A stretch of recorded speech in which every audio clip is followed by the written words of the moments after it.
Mr. Lennington, I'd like to have you give us a little bit of a background of what some people call affirmative action. As I understood, it began in 1965, Lyndon Johnson, and since that time, our nation has shifted more and more in that direction. Could you let us know, kind of, first of all, I think it was supposed to be a race thing, but at what time did people from south of the border wind up getting added to the mix? At what time did women get added to the mix?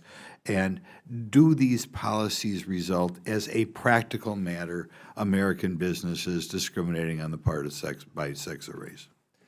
I think that's a fair estimation. What I would say is that, first thing to remember is that the Civil Rights Act of 1964 was passed in July of 1964.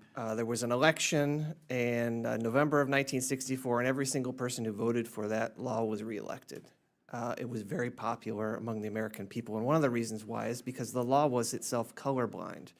There's actually a provision at the end of Title VII that says that nothing in this law should be read to encourage the development of quotas or goals. But after that election, President Johnson did go in to establish this Executive Order 11246, which established affirmative action with some teeth, which meant that goals were going to be then enforced by the federal government. And so federal contractors were encouraged to set aside businesses for minorities under something called the Philadelphia Plan.